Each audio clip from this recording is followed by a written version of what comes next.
Happy Sunday, Essence. How y'all doing today?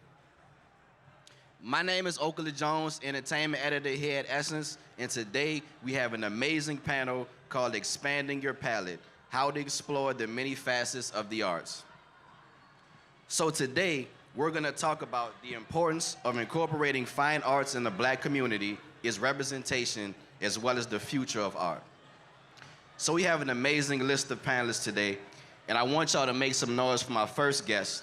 He's an entrepreneur and founder of the lifestyle brand. I'm looking for Sharon Stallworth. And founder of the lifestyle brand Robotic Minds, Mr. Kendall Hearns. An important notice.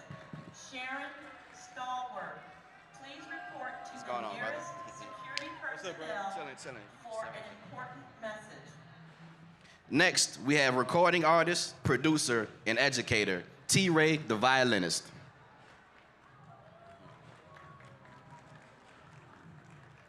What's going on, Brian? And next up, we have an amazing director, storyteller, and filmmaker, Mr. Edward Buckles. Word.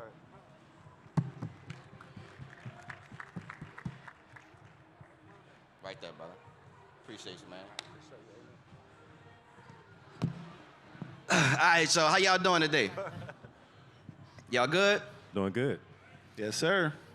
So for this first question, I just wanted to congratulate you, my brother, on all your success and, you know, with your film, Katrina Babies, as well as the new film that you have, Dear New Orleans, that I'm assuming everybody's seen last night.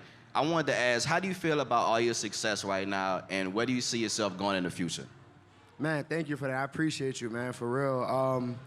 Man, honestly, man, I was telling somebody backstage, like right now, I'm just at a place where I'm just like riding. You know what I'm saying? Obviously, I'm being intentional, but I'm really just riding through all of this, so I haven't really had a chance to even really process most of it. But I'm grateful because I know I put the work in, right? And I was really intentional about, you know, the space that I wanted to occupy and like the impact that I wanted to make. So that's what's keeping me at least like aware of it, right? But things are happening so fast and so you know, just like every second something is changing. I haven't even really had a chance to really sit in it. You know what I'm saying? I'm proud of you, my brother. You know, I've been Thank you. seeing your growth for a long time. Kendall, so my next question is for you, my brother. Can you talk to me about your company, Art House, and what's its initiative and its goal? Yeah, we're an art collective based out of Chicago, and the idea was artist management. You know, a lot of creatives, they just like to create, and so sometimes the business side suffers because that's what they want to focus on. So we tried to bring, you know, that back-end support to a lot of artists to help them, you know, just continue to grow. So that's what we're about. And then how were you able to connect with a McDonald's for that collaboration that you had for the All-American game? Relationships, man. You know, I've been around a long time. I come from sports management, so I played basketball. I represented a few guys in the NBA who actually played in that McDonald's All-American game. So, you know, just connected with people, and, you know, just because of my background, they thought it would be a great idea to have me design the court for the McDonald's All-American game this year.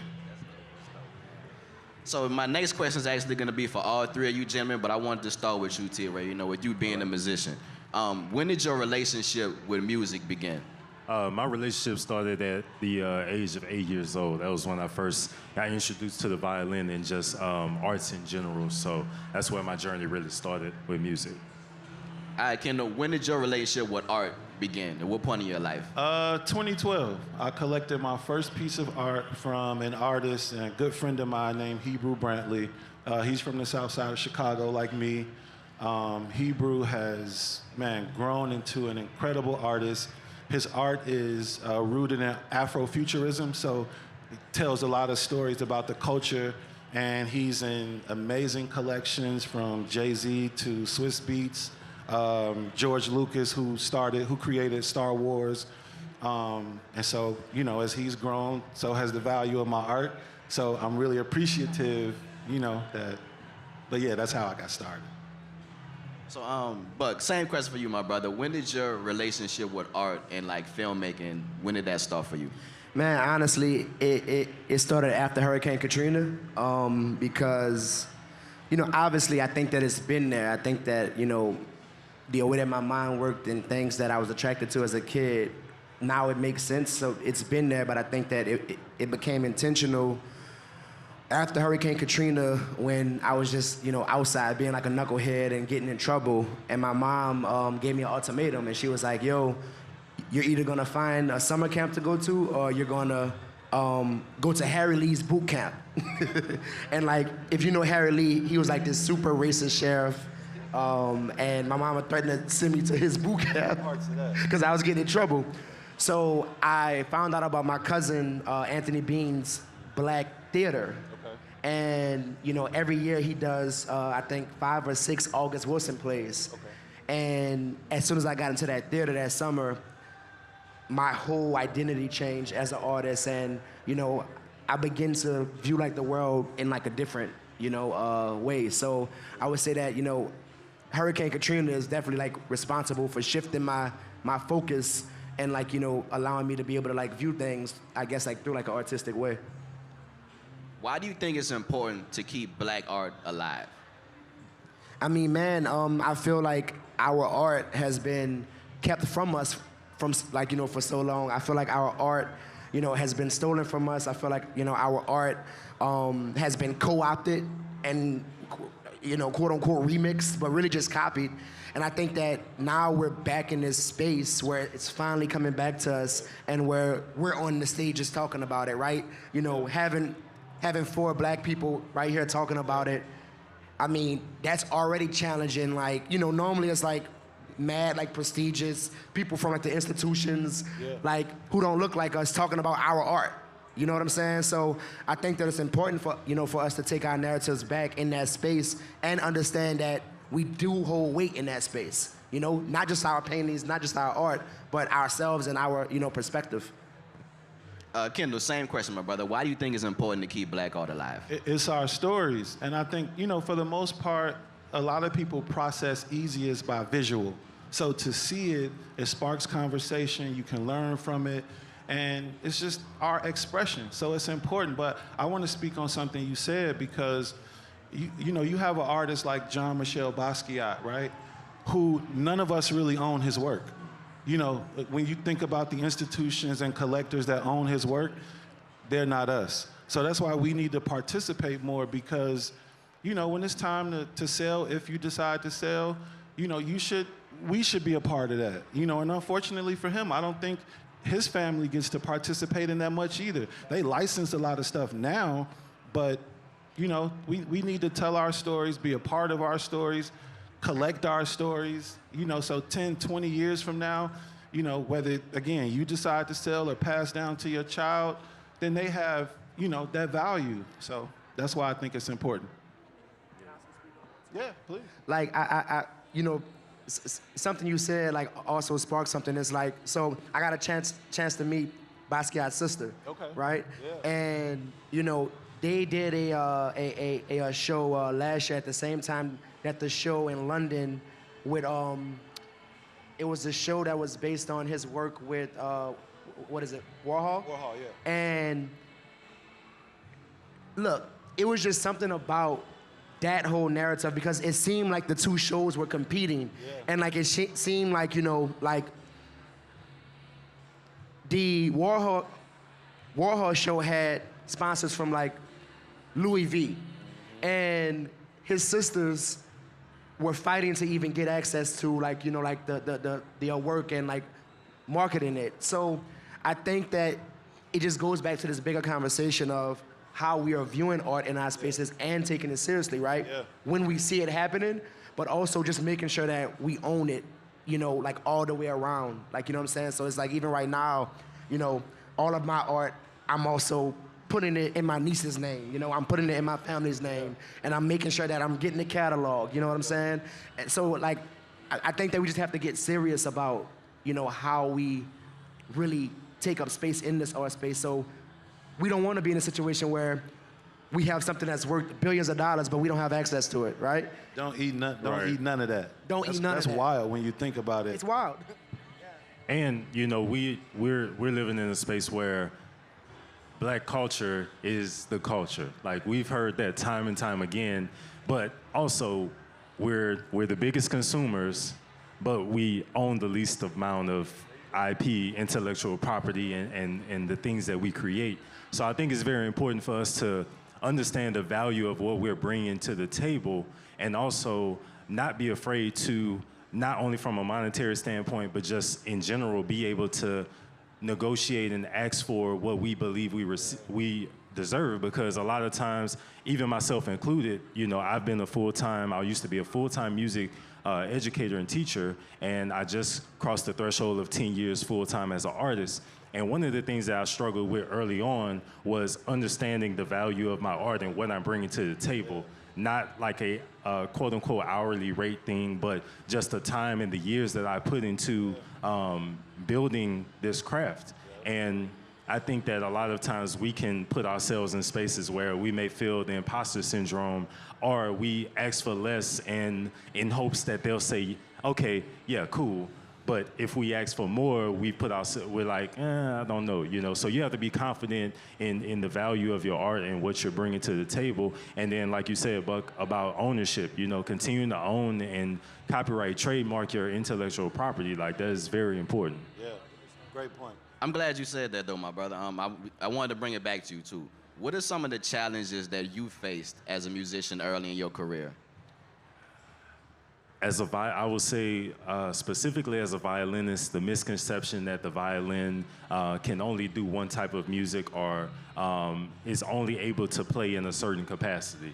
When I hit the stage, I bring a lot of energy, whether it's a cover song or an original. I make sure that I'm connecting with the crowd. But there have been times where I have played in spaces where my client or whoever I was working with saw me as, for lack of a better term, less than in the space. And I am very intentional about making sure that they understand, like, I'm not a violinist, I am a performing artist, a performing and recording artist. And I want people to be empowered when they come to a show and understand that there's a multitude of opportunities, and making sure the next generation sees what a black man with a violin can do, or any instrument, you know, whether it's a camera, whether it's a paintbrush, whatever it may be. So, yeah. And then, Kendall, you and Buck kind of briefly touched about it, you know, about accessibility and things of that nature. Can you talk to me about what are some of the challenges you faced in the creation and development of Art House? Honestly, I think because of when I started Art House and how wide the art market was, I didn't really face any challenges. I didn't. But to me, the challenge was, you know, helping artists, to his point, understand their value. You know, a lot of artists work with brands, do these brand partnerships, and, you know, sometimes the brands will take advantage if you let them. And so, you know, for me, it was more so about helping the artists understand their value and, you know, get the most of their work. And then for you, Buck, you know, I remember when you were doing like music videos, and now you're doing documentaries and films and everything. In your development and your journey, what are some of the early issues that you faced as a filmmaker? I think for sure some of my early challenges was understanding how to balance or prioritize my personal IP and versus what I needed to pay rent, right? So, like, for example, you said I used to do music videos, right? Now, if you think about those music videos that I was working on, like, you know, and I still added like a level of art house to it, right? But like those artists and like those songs didn't really like reflect, you know, this, right? It didn't really like reflect Katrina Babies. Like, it didn't like really, you know, it can't really sit on the same shelf. But I was doing those things to pay the bills, right? So I think that one of my early challenges was just learning to understand and like be patient about, if I put my personal IP first, that's gonna take me further than any celebrity, any viral song can take me forever. So now I've just been really intentional. Now that means that I say no a lot and pass up on like a lot of money, but I just have this brand and this IP that I'm trying to build and, you know, just like streamline. So, you know, I can just always like, you know, in 50 years, when people look back at my work, they can be like, Buck did that, right? And it makes sense, right? So I would say that. And How would you just? Oh, my bad, Oh brother. no, You good. you good. I wanted to add something to what he said about, understanding about with the brands. Sometimes it's better to say no and keep your dignity than to say yes and sell a part of yourself or undersell yourself. So that's all I wanted to. And that always comes back. I think it's respected when you're able to turn down some money that you know in your heart is short. And, I think if somebody wants to work with you bad enough, they'll come and make that correct. So it always comes back. T-Ray, as a violinist, man, how has your music helped you, I guess, in your journey toward mental health too? Like how has being a musician, how has that helped you in your life? Yeah, so when I write my original music, I write it from I would say up until now I've written music and produced it from a very introspective place. So every song, even though it may just be a instrumental song or it may have a vocal feature on it, there's a deeper meaning and purpose in it. So I have a song that's called "It's My Time," and it's totally instrumental. But the premise of the song is that we all have a unique ability. We should be empowering those around us. And we should understand that every day is our time, not just the beginning of the year, not just when we get a new job opportunity, not just when we move to a new city or connect with a new person. Every single day is our time, and we're all building. I use the term brick by brick because everything that we're doing is built one brick at a time, and there's a foundation for us to continue to elevate and bring others up and be able to work across and up. So, Kendall, for you, my brother, with you being so immersed in the art scene, I kind of wanted to talk to you about when a person wants to purchase some art and they may not, like, what steps should they take if they're trying to, like, get a piece of art? A lot of people don't know what to look for and don't know what to do when they want to purchase a piece. What advice would you give them? You start with buying what you like. If it says something to you and it speaks to you visually, that's the start. You know what I'm saying? A lot of people try to start thinking about investment, and especially when you're a beginner, you doing too much real quick. Like, just buy what you like first. So I would say that. Yeah, buy what you like. And then what about things like authentication and stuff like that? I know I have a lot of friends that are in the art world, and sometimes they run into that issue. How would you know whether a piece, if it's from a Basquiat or something like that, something is real or not like that? Yeah, so whether you're buying from the artist directly or a reputable gallery, just doing your homework. But most times I encourage people to buy from artists directly or, a company like Art House who represents the artist, because that way you know it's authentic. Yeah, I would just say start there. So, Buck, for you, my brother, you make a lot of black art too, and you do it for our people and everything too. What is something that you would want people to know about your work if they haven't heard you before? I have been thinking about that a lot lately. I think that even this is like right on brand with, like the Essence covers, So when I got that assignment to like shoot these covers, it was a special one for me because for the first time ever, I felt like I was able to take my work. So, context, my focus is on everyday people versus celebrity, right? I'm a big fan of Garden Parks, big fan of people like... He the one. Huh? Yeah, he the one. Yeah, exactly. So, and I just loved how he made everyday people look larger than life and like look like stars. Now, when I accepted that I guess that fate, I kind of also accepted, okay, well, that means that there are certain things that like your work won't ever do, including being on a cover of a magazine, because on the cover of magazines are who? Celebrities, superstars. So when Corey Stokes hit me up and was like, yeah, shout out Corey, I want you to shoot the cover of Essence magazine, the first question that I had, I was like, okay, well, like, who's the star? Whatever, like, who's the celebrity? And he was like, nah, I want you to do exactly what you do. And like put that on a magazine, you know what I'm saying? So that was just like a full circle moment, and like I guess like to like answer your question, I just want people to understand that like my work is real, and like I have personal relationships with everybody I work with, and it comes from a real place, and it's it's my form of activism by showing how beautiful we really are, and how strong we really are, So I think that that's what I really want people to like take away is that You know, there's so much beauty inside of us as everyday people, as regular people, right? And that's really important to me. T-Ray, when you hear the phrase black art, what does that mean to you? Black art is a reflection of our lives. It's not only the creative side, but just how we live in our day-to-day lives. I feel like that's what black art is. You know, it doesn't mean a musical composition. It doesn't mean pen to pad. It's how we live. You know, yeah. Kendall, what does black art mean to you, my brother? Man, it's our stories. It's relatability. You know, when I look at black art, it takes me down memory lane. It's nostalgia.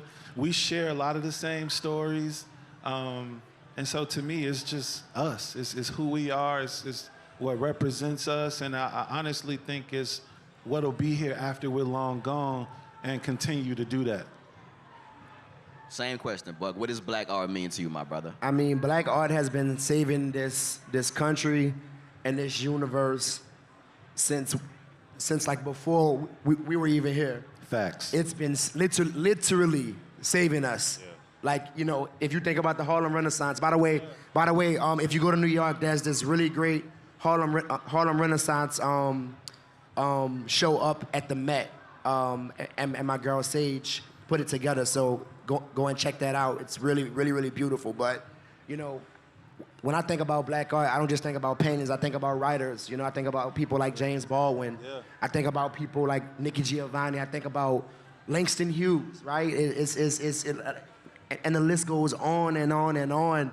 And if you think about the impact that those people had, you know, like if you think about, you know, Dr. King's writings, that's art. Like that's literally art, right? And like I think that we've been saved by black art forever. You feel me? So it's everything. It's the savior. You know what I'm saying? It's the savior. Facts. Well, this was an amazing, dope conversation, gentlemen. I really appreciate y'all for coming to New Orleans, too, and just having a great time here at Essence. I want y'all to make some noise for E. Buckles, Kendall Hearns, and T-Ray the violinist. Thank y'all. I appreciate you, fellas. And yo, by the way, I got a show up at the Ace Hotel right now, and it's gonna be the covers of Essence magazine and like some of the other photos, and it's in partnership with Essence, and y'all come pull up. All right, for sure.